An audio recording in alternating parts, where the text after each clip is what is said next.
समास संस्कृत में अव्ययभाव, कर्मधारय और बहुव्रीहि समास को आज हम विस्तार से सीखेंगे। अव्ययभाव समास, कर्मधारय समास और बहुव्रीहि समास, है ना। तो इन्हीं पर आधारित आज मैं विकल्पीय प्रश्न लेकर आई हूँ। अपना अभ्यास अच्छा करने के लिए आज हम इसे देखेंगे, इसका अभ्यास करेंगे। अगर कोई प्रश्न नहीं समझ आता तो कमेंट में लिखकर पूछ सकते हैं, आपको उत्तर जरूर मिलेगा। तो शुरू करते हैं आज की क्लास अरुणा कालिया के साथ। और अगर आपने अभी तक मेरे चैनल को सब्सक्राइब नहीं किया तो जल्दी से सब्सक्राइब कर दो। अरे यार बैठे क्यों हो, सोचो मत, सब्सक्राइब कर दो, लाइक कर दो, बेल आइकन कर जरूर दबाओ ताकि हर नोटिफिकेशन आप तक पहुंचे। और साथ में जितना आप शेयर करेंगे आपको पुण्य मिलेगा, क्योंकि विद्या को हम जितना बांटते हैं उतना ही बढ़ता है, विद्या उतनी ही बढ़ती है। तो इसलिए आप भी इस वीडियो के माध्यम से पुण्य कमाएं, अपने विद्या को और बढ़ाएं। तो शुरू करें। ये यहाँ पर विकल्पीय प्रश्न 4 विकल्प दिए हुए हैं और ये भी समझ लो कि ये सभी प्रश्न जो भी मैं करवा रही हूँ ये किसी ना किसी बोर्ड में आ चुके हुए हैं, इसलिए इन्हें सबको ध्यान से देखो। आपके बोर्ड में भी ये वाले प्रश्न आ सकते हैं, ठीक है। देखो ध्यान से। प्रतिदिनम, अब मैंने जब बताया था, समझाया था, तब बताया था जिस शब्द में उपसर्ग लगा होता है, जिस शब्द से पहले उपसर्ग लगा होता है वो होता है अव्ययभाव समास, है ना। और जिसमें विशेषण और विशेष्य दोनों होते हैं वो होता है कर्मधारय समास। और जिसमें पूरा शब्दांश ही विशेषण के रूप में प्रयोग में लाया जाता है और उसका विशेष्य कहीं और होता है वो होता है बहुव्रीहि समास, है ना। तो इन्हीं व्याख्या को, इन्हीं परिभाषा को ध्यान में रखते हुए हम इसमें से भी चयन करेंगे कि इसमें से सही विकल्प कौन सा है। तो शुरू करें। प्रतिदिनम में प्रति उपसर्ग लगा है इसलिए अव्ययभाव समास।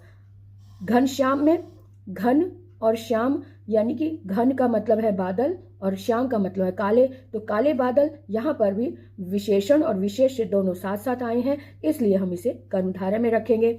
विद्या धर्म, विद्या रूपी धर्म, अब रूपी जब आता है यानी कि यहाँ पर भी विशेषण और विशेष्य है। और कर्मधारय की पहचान क्या होती है, जब हम उसको विग्रह करते हैं तो के समान आता है या है जो आता है या फिर रूपी आता है। हम विद्या रूपी धर्म कह रहे हैं तो इसलिए ये भी कर्मधारय समास होगा। अब आगे देखें। प्रतिमान, प्रति में उपसर्ग लगा हुआ है इसलिए अव्ययभाव समास। भुज दंड, यानी डंडे के समान लंबी भुजाएं, अब यहाँ पर भी विशेषण और विशेष्य दोनों साथ साथ है इसलिए कर्मधारय। अब पीत वसन, यानी पीला, वसन मैंने कपड़ा, वस्त्र, तो पीला वसन, पीला है जो वसन कहेंगे, या फिर पीला जो विशेषण के रूप में देख रहे हैं, पीला वसन अगर है जो कर रहे हैं तब भी ये विशेषण यूज होगा ना। पीला वसन, वस्त्र की विशेषता बताने वाला शब्द पीत है इसलिए ये कर्मधारय समास हो गया। भरपेट, ये अव्ययभाव है, अव्यय है भरपेट, इसलिए इसको हम अव्ययभाव समास में रखेंगे, है ना। उसके बाद देखो अनुदिनम, अनु में उपसर्ग लगा है इसलिए आराम से हम समझ गए कि ये अव्ययभाव समास है।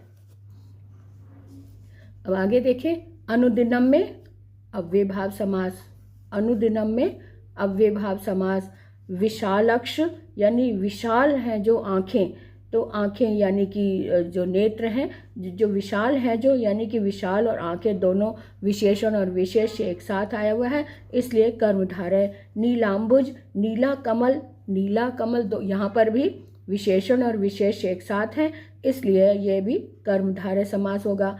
उपगंगम, तो यहाँ पर उप जो है ये उपसर्ग आया, यहाँ पर उपसर्ग आया है इसलिए ये अव्ययभाव समास हो गया। उपगंगम उपसर्ग है इसलिए ये अव्ययभाव समास। उसके बाद आता है विद्याधनम। विद्याधनम जो है यहाँ पर भी विद्या रूपी धन आ रहा है, यानी कि विशेषण और विशेष्य दोनों एक साथ आए हुए हैं इसलिए ये कर्मधारय समास हो गया। आजन्म, आजन्म का मतलब है कि जन्म से लेकर, आजन्म जन्म से लेकर, अर्थात इसमें आ जो है ये उपसर्ग लगा हुआ है इसलिए हम फौरन समझ गए कि ये अव्ययभाव समास है। नीलोत्पलम, यानी नीला कमल, नीला है जो कमल, इसलिए यहाँ विशेषण विशेष्य दोनों एक साथ है इसलिए ये भी कर्मधारय समास, है ना। आ समुद्रम, आ जो है ये उपसर्ग लगा हुआ है, आ समुद्रम, यानी यहाँ पर हम कहेंगे कि अव्ययभाव समास, क्योंकि जहाँ पर भी उपसर्ग लगा होता है उससे हम फौरन अव्ययभाव समास में, क्योंकि उपसर्ग लगने से पूरा शब्दांश ही अव्यय बन जाता है। अव्यय होने के कारण हम फौरन इसे सही तरीके से बिना संकोच कह सकते हैं कि ये अव्ययभाव समास है ना। महान है जो अधम, है ना, तो महान है जो लग रहा है इसलिए ये कर्मधारय है। यथाशक्ति, यथा उपसर्ग लगा है इसलिए ये अव्ययभाव समास। नीलाश्व यानी नीला अश्व, यहाँ पे भी विशेषण और विशेष एक साथ आए हैं इसलिए कर्मधारय। महात्मा में समास है, महान है जो आत्मा, तो महान है जो आत्मा भी कर्मधारय, तो महान विशेषण और आत्मा विशेष्य इसलिए ये भी कर्मधारय हो गया। अनुरूपम में समास है अव्ययभाव, क्योंकि अनु उपसर्ग लगा हुआ है ना, रूप के अनुरूप। तो रक्त वस्त्रम, रक्त मैंने लाल, वस्त्र लाल है जो वस्त्र, यहाँ पे भी विशेषण विशेष एक साथ आए हैं इसलिए ये भी कर्मधारय समास हो गया। यहाँ पे उपतटम, उप उपसर्ग आया है, तटम मैंने किनारा, किनारे के समीप, यानी कि यहाँ पर भी ये शब्द पूरा अव्यय बन गया इसलिए ये अव्ययभाव समास हो गया। नील गाय, नीली गाय यानी कि नीला जो है वो विशेषण हो गया और गाय विशेष्य हो गया, तो विशेषण और विशेष एक साथ आए हैं इसलिए ये भी कर्मधारय समास हो गया। सहरि, सहरि यानी हरि सहित, स जो है ये उपसर्ग लगा हुआ है और हरि सहित यानी हरि के समान, तो ये सहरि लगने के कारण ये अव्ययभाव समास हो गया, क्योंकि स उपसर्ग लगा हुआ है, हरि के सदृश या हरि के समान। हालांकि इसको हम के समान अब अगर हम कह रहे हैं तो लेकिन समान तो आ रहा है लेकिन इसमें विशेषण नहीं है, विशेष्य ही है, तो इसलिए हम इसको कर्मधारय में नहीं रखेंगे, उपसर्ग होने के कारण इसे हम अव्ययभाव समास में रखेंगे। महाजनः, महान है जो जन, अब यहाँ पर विशेषण भी है और विशेष्य भी है इसलिए अब हम इसको निसंकोच कर्मधारय में रखेंगे। सहरि यानी हरि के समान या हरि के सदृश।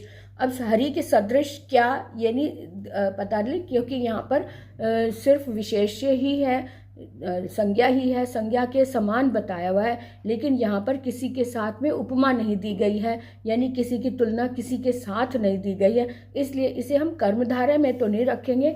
सहरि के सदृश, स उपसर्ग होने के कारण हम इसे अव्ययभाव समास में रखेंगे। महाजनः, यहाँ पर महान है जो जन, यानी कि विशेषण महान है और जन लोग हैं, तो दोनों विशेषण और विशेष्य दोनों एक साथ हैं इसलिए इसे हम कर्मधारय में रखेंगे। इसलिए प्रति अक्ष यानी प्रति यहाँ पे उपसर्ग है और प्रति अक्ष मैंने आंखों, आंखों के सामने, तो उपसर्ग होने के कारण हम इसे अव्ययभाव समास में रखेंगे। कुपुत्रः, यहाँ पर भी कु उपसर्ग है इसलिए अब हम इसे भी यहाँ पर देखो अव्ययभाव समास का ऑप्शन नहीं दिया हुआ है ना, तो ऐसे में हम क्या कहेंगे, कुपुत्रः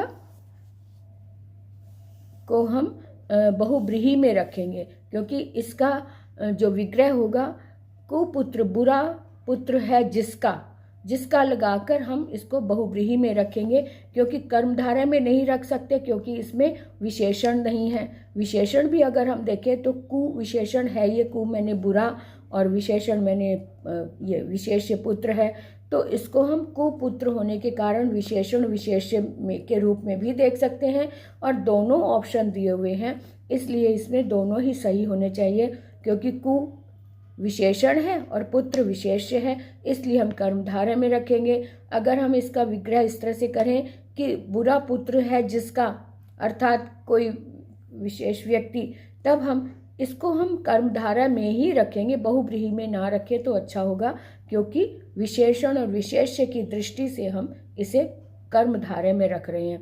और अगर इसमें यहाँ पर अव्ययभाव समास का ऑप्शन होता तब हम इसे अव्यय में रखते, क्योंकि कु जो है ये उपसर्ग लगा हुआ है, लेकिन यहाँ अव्यय का ऑप्शन ही नहीं है इसलिए हम इसे कर्मधारय में रखेंगे। ठीक है, अब आगे देखें कि ये अगला है अव्ययभाव समास में प्रायः कौन सा पद प्रधान होता है ना, तो यहाँ पर पूर्व पद, उत्तर पद, उभय पद या अन्य पद। अन्य पद तो नहीं होता, उभय पद भी नहीं होता, उत्तर पद भी नहीं होता, यहाँ पर पूर्व पद प्रधान होता है, क्योंकि जो उपसर्ग लगता है उसके आधार पर इसका अर्थ विशेष रूप से लगाया जाता है, इसलिए इसमें अव्ययभाव में पूर्व पद प्रधान होता है। आगे देखें कि कर्मधारय समास में प्रायः कौन सा पद प्रधान होता है ना। तो कर्मधारय में विशेष्य ही होता है, विशेषण तो नहीं होता। विशेषण तो उसकी विशेषता बता रहा है, यानी कि उत्तर पद इसमें प्रधान होता है। कि जैसे नीला कमल है तो कमल प्रधान हुआ ना, कमल नीला तो उसकी विशेषता है, तो इसलिए कर्मधारय में हम उत्तर पद को रखेंगे, उत्तर पद प्रधान होता है। अब पीताम्बर में समास है, पीताम्बर में पीला अंबर है, पीला है जो अंबर, तो यहाँ पर कर्मधारय समास है ना। बहुब्रीहि समास में प्रायः कौन सा पद प्रधान होता है? बहुब्रीहि में कोई भी पद प्रधान नहीं होता, तो हम क्या कहेंगे? पूर्व पद, उत्तर पद, उभय पद, अन्य पद।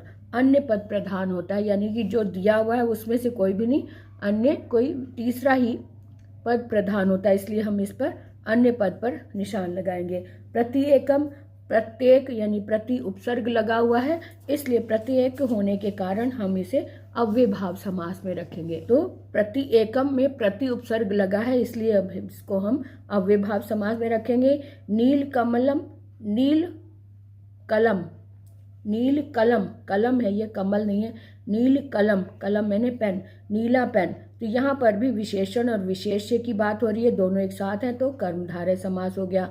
चंद्रशेखर, चंद्रशेखर यानी शेखर यानी जिसके सिर पर चंद्रमा विराजमान है, तो इसको हम बहुव्रीहि में रखेंगे, अर्थात भगवान शिव हैं तो बहुव्रीहि रखेंगे, है ना। तो 10 मुखों का समूह तो यहाँ पर नहीं है, यहाँ पे ऑप्शन ही द्विगु का नहीं है, इसलिए हम इसे बहुव्रीहि में रख सकते हैं या कर्मधारय में भी रख सकते हैं। वैसे तो ये तरीका ये होता है कि कंफ्यूज करने के लिए रखा, एक ही, दोनों में से एक ही ऑप्शन होना चाहिए था, या तो बहुव्रीहि होता या कर्मधारय होता। तो कर्मधारय में अगर हम विग्रह करने का ऑप्शन हो तब हम लिख सकते हैं, आप भी ब्रैकेट में लिख सकते हैं कि 10 हैं जो मुख, अगर इस तरह से विग्रह करेंगे तो कर्मधारय होगा। 10 मुख हैं जिसके, अगर जिसके लगाते हैं तो बहुव्रीहि होगा। इस तरह से इसके विग्रह पर निर्भर करता है कि ये कौन सा समास होगा। अब दूसरा देखो, निर्दोष, यहाँ पे निर्दोष में निर उपसर्ग लगा हुआ है ना। निर उपसर्ग होने के कारण इसे हम अव्ययभाव समास में रखेंगे, ठीक है ना। इस तरह से इसके विग्रह को ध्यान में रखते हुए, हम इसकी परिभाषा को ध्यान में रखते हुए हम इसके विकल्प को चुनेंगे। तो आज के लिए इतना ही, फिर मिलेंगे। अगर आपको कुछ प्रश्न पूछना हो तो आप कमेंट में लिख सकते हैं, कोई और टॉपिक जानना चाहते हैं तो वो भी कमेंट में लिखकर आप पूछ सकते हैं, आपको उत्तर देने का पूरा प्रयास किया जाएगा। तब तक के लिए विराम लेते हैं। Okay, bye bye.